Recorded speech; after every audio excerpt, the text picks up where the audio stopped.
So, have you ever just found yourself totally overwhelmed? The stress of financial struggles, the pain of broken relationships, or just that heavy, heavy weight of anxiety, and you're left wondering if there's a better way to find peace? Well, you're definitely not alone. So many of us seek comfort in prayer, but then we instantly second guess ourselves, right? We think, am I actually doing this right? Is anybody even listening to me? Today, we're going to dive it right into a fascinating framework from the historical and biblical teachings of Jesus. It's really designed to completely transform how we communicate with the divine and ultimately bring a profound sense of lasting peace to our everyday lives. Welcome to This Explainer. Today, we're examining the teachings laid out in Matthew chapter 6, which you might know as the Lord's Prayer. But listen, we're not just going to read words on a page here. We're going to really deconstruct this text to understand its transformative blueprint for finding clarity and real spiritual grounding. Here's our roadmap for today. We'll be covering 1. The purpose of prayer, 2. Surrendering to God's will, 3. Overcoming common prayer mistakes, 4. The power of forgiveness, and finally, 5. Praying with faith. All right, section 1, the purpose of prayer, moving from demands to worship.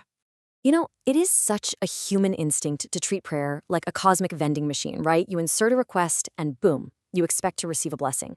We get stressed, we need help, and we just want to get right to the point. But the blueprint found in Matthew 6, it begins very differently. It starts with, Our Father, who art in heaven, hallowed be thy name. See, the text teaches that prayer should begin not with our demands, but with honoring the Creator. And honestly, that completely shifts your perspective before you even ask for a single thing. And taking a second to define that word hallowed really grounds the theological vocabulary for us. It literally means recognizing that the entity you're speaking to is sacred, it's set apart, and it's worthy of absolute reverence. So right off the bat, it sets a tone of deep respect rather than just some casual transaction. The source material actually uses a really powerful historical anecdote to illustrate this idea. Moses at the burning bush in Exodus. Think about it. When Moses approached, he was told to take off his sandals because he was standing on holy ground. And this wasn't just about the physical dirt beneath his feet, right? It was a physical exercise in acknowledging the absolute sacredness of the moment. So prayer, according to this blueprint, is about recognizing that you are stepping onto holy ground well before you ever make a request. Moving on to section 2, surrendering to God's will, letting go of the human blueprint. So, the absolutely crucial point here is that prayer isn't meant to be a negotiation. We so often treat it like a boardroom presentation, right? We're desperately trying to convince God to execute our perfect human plans. But the text clearly says, Thy kingdom come, thy will be done. It is an active surrender of our plans to a greater divine will. It's about aligning our hearts to accept a much bigger picture that, frankly, we might not fully see yet. And the text offers Jesus in the Garden of Gethsemane as the absolute ultimate case study for this. Facing unimaginable pain and uncertainty, his prayer was an act of total surrender. Nevertheless, not my will, but thy will be done. It beautifully demonstrates that trusting God's overarching plan is vastly more important than forcing our immediate desires. It's really about finding peace in the middle of all that uncertainty by finally letting go of the steering wheel. That brings us to section 3, overcoming common prayer mistakes, simplicity, privacy, and daily trust. Here, the source material outlines the core traits of effective prayer. The main takeaway? It shouldn't be a theatrical production. It needs to be intimate, completely sincere, wonderfully simple, and entirely present in the moment. In fact, the text repeatedly warns against performing for others or, using these complex, flowery formulas just to sound more spiritual. To really highlight this, the source points us to the story of Hannah in 1 Samuel. She was so heartbroken that when she prayed, her lips were moving, but no sound came out. She wasn't using perfect vocabulary or vain repetitions. It was just raw, tearful authenticity. And the text makes a huge point to note that God valued that simple, honest conversation far more than any polished, repetitive speech. Okay, another massive obstacle we face is our total obsession with the future. The blueprint specifically instructs us to pray, "Give us this day our daily bread." Now, this draws a direct line back to the Israelites in the wilderness gathering manna. God gave them exactly what they needed for that one single day. If they tried to hoard it out of fear for tomorrow, it literally spoiled and filled with maggots overnight. Gross, right? But this visceral lesson teaches us that prayer is an exercise in daily trust. It's about focusing strictly on what we need today, rather than letting the anxieties of tomorrow completely paralyze us. Let's move on to section 4, the power of forgiveness, unblocking the spiritual connection. The text presents a pretty stark reality here. Holding on to unforgiveness and bitterness literally acts as a spiritual block. There is no gray area.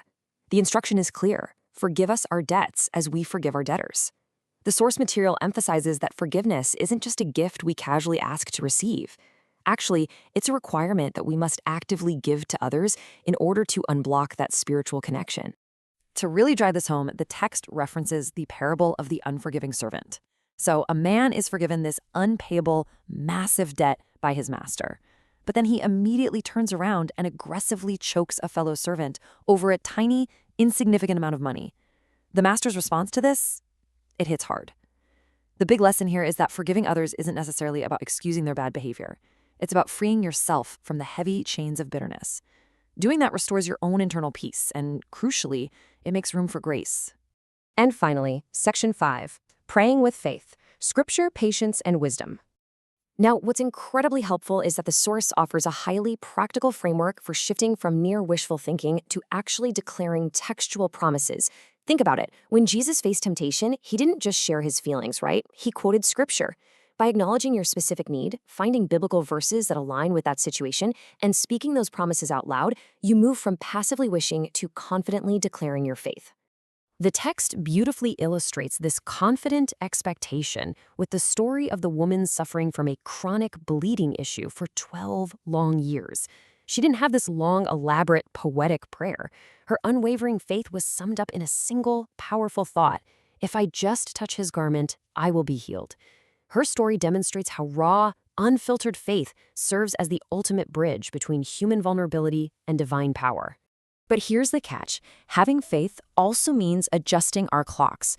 We so often expect answers on our immediate human timeline. The source counters this by highlighting Abraham and Sarah. They were promised a child, but they had to wait decades, literally until Sarah was 90 years old, for that promise to materialize. True faith requires immense patience to trust in God's perfect, divine timing, even when that waiting period feels incredibly long and just completely confusing. All right. Let's move toward a meditative conclusion by actually constructing a guided prayer based directly on the blueprint we just analyzed.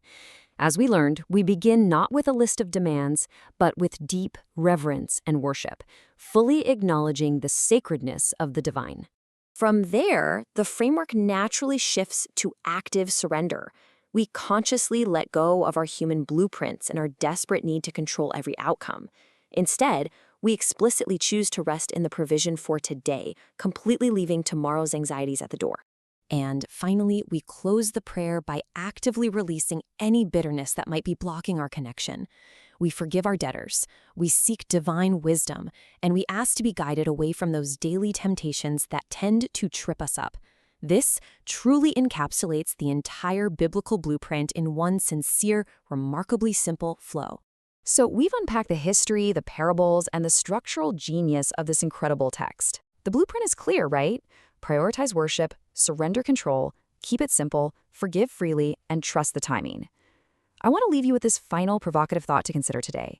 How much could your own peace of mind completely transform if you applied this blueprint, stopped performing, and simply started conversing? Thank you so much for joining me for this explainer, and as always, keep learning.